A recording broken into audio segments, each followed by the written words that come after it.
سلامونه او نیکې هیلې درنو افغانانو، خدای دې وکړي روغ جوړ اوسئ.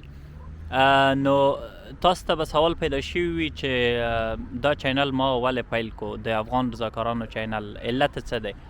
د دې علت به تاسو ته زه دریو برخو کې هغه بیان کړم.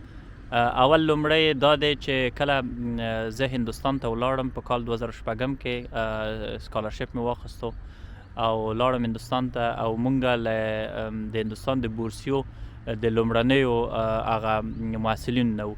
چې کله هندوستان ته لاړم هلته زه انګلیسي کې ډېرې ستونزو سره مخامخ شوم، ځکه چې مونږ افغانستان کې چې کومه انګلیسي سبق ویلی و هغه د محاورې انګلیسي و، د what is your name او what's your father name او how is the weather in your country او دغه ډېر ابتدایي مسایل.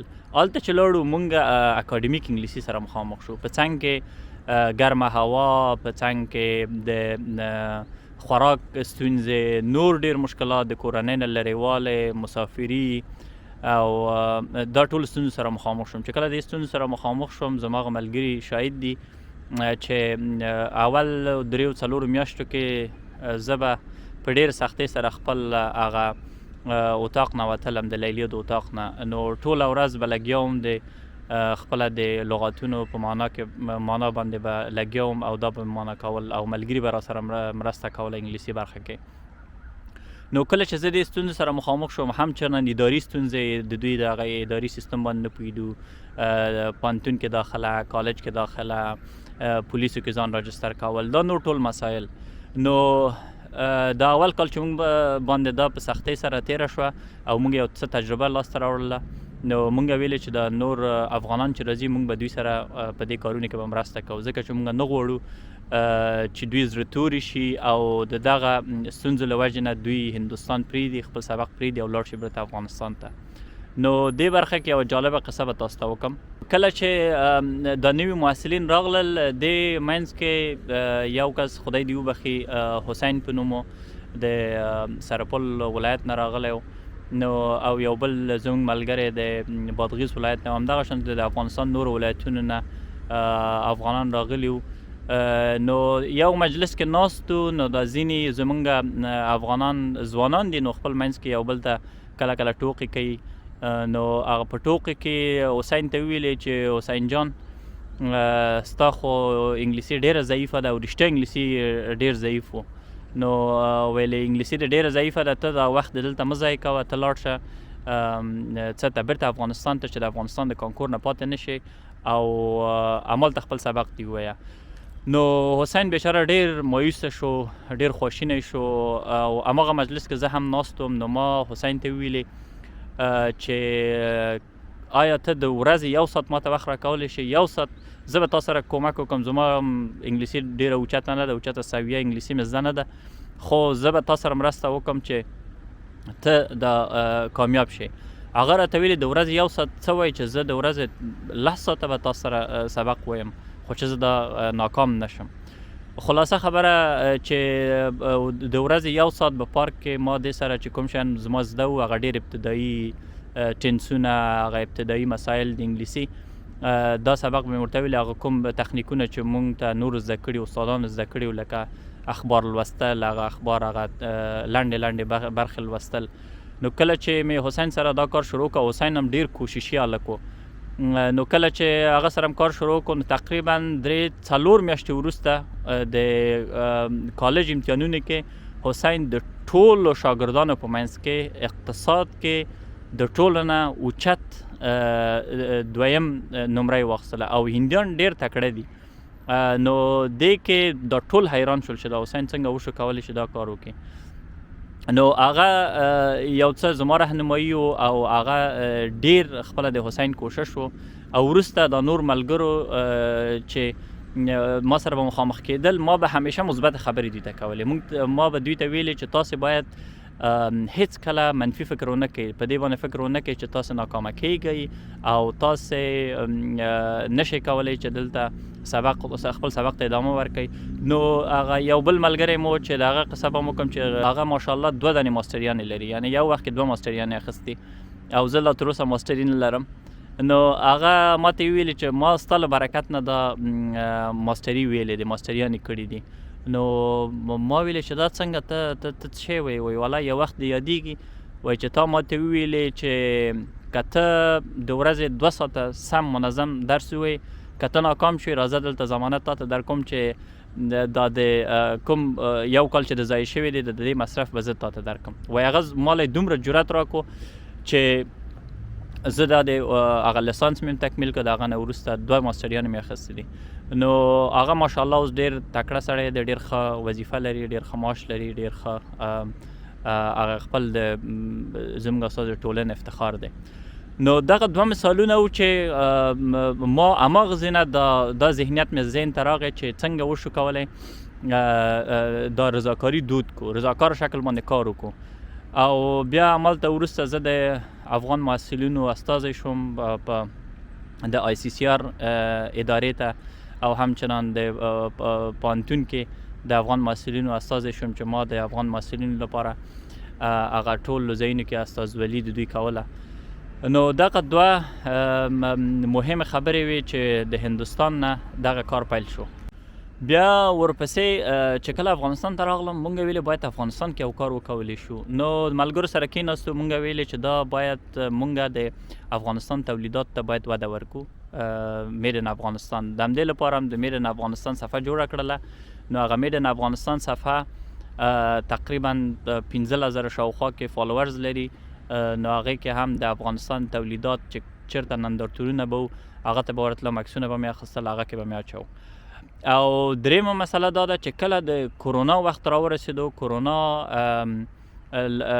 وخت کې چې ومې لیدل دا افغانان ډېر سخت حالت کې دي، قرنطین وخت کې او ستونزو سره مخامخ دي. ما له دا خو هېڅ خوند نه کوي چې مونږ خپل معاش لرو او امکانات لرو او د نورو افغانانو له درد او غم نه ځان بیل وګڼو. نو لاړم، خلاصه خبره چې دکاندار سره مې خبرې وکړلې، معلومات یې 10-12 پکیجه جوړ کړه چې څونه کېږي. دې پکیج کې د یعنې یو بسته غذایي مواد بستې م جوړې کړلې چې هغه کې د وریجې، غوړي، اوړه، مالګه او همدغه شیانو. نو دا بستې تقریبا یو 12 بستې مې جوړې کړلې. نو دا مې توضیح کو د خپل خواوشا کې خپل دوستانو او ګاونډیانو کې چې څوک مستحق و هغوی ته ټولو ته توضیح که. نو دا مې فیسبوک ته څه کو د عکسونه مې واچول.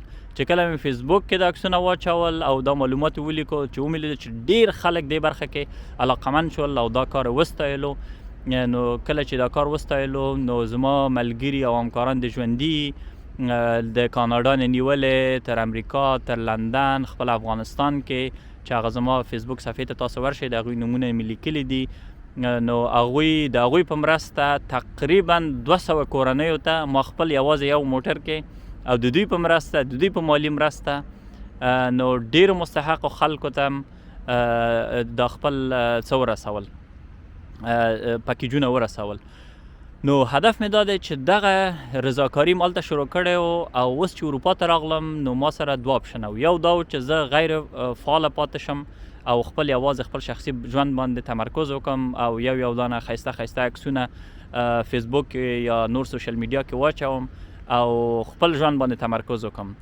دویم اپشن دا و چې زه هماغه پخوا په شانتې د افغانستان لپاره یو کار وکړی شم. نو هیڅ کله مې دغه ځان ته مې قناعت ونه شو ورکولی چې زه یوازې په خپل ځان تمرکز وکړم. مهمه خبره ده چې انسان باید د خپل اقتصاد، د خپل د صحت، د خپل د تعلیم، د خپل د بچیانو، د خپل د کورنۍ، د خپل د ورونو خویندو هغه په باره کې فکر وکړي. خو ما ویلي چې زه باید همدغه خدای پاک یو څه ماته دغه ظرفیت لکه نورو غوندې ټولو افغانانو کې ټولو انسانانو کې دغه ظرفیت شته چې نورو لپاره کار وکړي. نو همدې لپاره دغه تصمیم مې ونیو. بیا دې فکر کوم چې څنګه باید ارتباط را جوړ کړو. نو ډېرې لارې مې ولټولې، مالې چې د کوم فیسبوک صفحه جوړه کړو، د فیسبوک صفحې د لارې نه یا د کوم واتساپ ګروپ جوړ کړو یا مستقیم خپلو همکارانو نه پیل کړو، خپل څوک چې پېژنم د هغوی نه پیل کړو او څه شي باندې کار وکړو، کوم موضوعاتو باندې کار وکړو. ځکه زموږ او ستاسو د وطن ستونزې ډېرې زیاتې دي او د یو کس دوه کسانو د توان نه اوچت دي چې دې برخه کې کار وکړي. چې ولیدل چې دغه یوټیوب یو ډېر ښه منبع دی د یوټیوب او همچنان د نورو پلاتفورمونو نه سوشل میډیا نه به کار اخلو چې رضاکاري په افغانستان کې دود کو او رضاکاري دود کو ځکه چې اکثر افغانان دلته په اروپا کې شته دي، اروپا، امریکا، استرالیا، بهر ملکونو کې ټول خلیج هیوادونو کې، نو دوی د افغانستان سره مینه لري، د افغانستان سره هغه احساس د ډیرو افغانانو شته دی، نو افغانستان سره مرستې هم کیږي، ډیر د خیریه کارونو کې افغانان برخه اخلي، خو دغه کار منظم نه دی، سیستماتیک نه دی. نو د دې لپاره ما ویلې چې دا باید یو چینل جوړ کړو چې دې برخه کې رضاکاري افغانستان کې دود کو او مخصوصا د اقتصاد لپاره، د افغانستان د اقتصاد لپاره یا د کورنیو د اقتصاد لپاره څه کار کولی شو، او همچنان د تعلیم او د تحصیل برخه کې څه کار کولی شو، او په څنګ کې کیدای شي تاسو سره سوالونه د دې ژوند په باره کې چې د فرانسې ژوند څنګه دی، څه رقم ته دی، نو دې باره کې به تاسو ته معلومات درکو، او د دې ژوند باندې چې موږ تمرکز کوو هغه فکر به تعلیم ته وي او د اقتصاد په محور، د تعلیم په محور او د دې د فرهنګ او کلتور په محور باندې چې څنګه دا خلک پرمختګ کړي، څنګه پرمختګ کړي، موږ د دوی نه څه زده کولی شو. او مهمه خبره دا ده چې زموږ افغانان چې بهر کې اوسېږي، زموږ افغانان چې د افغانستان کلیو بانډو کې او ښارونو کې اوسېږي، څنګه یو بل سره وصل شي او څنګه یو بل ته لاسونه ورکو چې افغانستان لپاره یو کار وکړی شو. او دا برنامه چې دی، د کوم پروګرام او دا چینل چې زه مخته وړم، دا هیڅ سیاسي موخه نه لري، قومي موخه نه لري، حزبي موخه نه لري، یوازې او یوازې چې مونږ افغانان چې بهر کې اوسېږو او کوم افغانان چې دننه افغانستان کې اوسېږي، څنګه سره کولی شو ډېر ټیټه سطحه باندې، ډېر کمه کچه باندې وکولی شو چې د خپل افغانانو لپاره یو کار وکړی شو. او دغه ظرفیت زه ټولو افغانانو کې وینم، او انشاءالله چې دې برخه کې به مونږ ورو ډېر غټ کارونه به وکړو. د لږ نه به شروع کوو، د €1 د $1 نه به شروع کوو، خو منظم کار به کوو، سیستماتیک کار به کوو، یو بل ته به غوږ نیسو، کیدای شي منځ کې به زموږ نه به تېروتنې وشي، کیدای شي ستراتیژیان هم کار ونه کړي، خو هغه آخري موخه هم همیشه پاتې به وي، همدغه موخه به هم پاتې وي چې موږ به د خپل د وطنوالو افغانستان کې موږ به یو بل ته لاس ورکوو چې د خپل د وطنوالو حالت انشاءالله ښه کړو. که هیڅ هم نشو کولی، د ټول د افغانستان نفوس ته رسیدنه نشو کولی، لږ تر لږه که هر افغان یو بل افغان لاسنیوی وکړی شي او ډیر په کمو پیسو باندې دا کار کیږي. نو ډیره مننه، سلامت اوسئ، ژوندي اوسئ، او که دا ویډیوګانې او دا پیغامونه ستاسو خوښیږي نو ستاسو ټولو نه هیله کوو چې دغه چینل سبسکرایب کړئ، لایک یې کړئ، خپلو دوستانو سره یې شریک کړئ، او خپل نظریات او خپل وړاندیزونه لاندې په کامنټ کې ماته ولیکئ، او زه مو په خدمت کې یم. انشاءالله ستاسو وړاندیزونه به په نظر کې نیسو، د همغې په اساس به مخته ځو. کور مو ودان، سلامت اوسئ.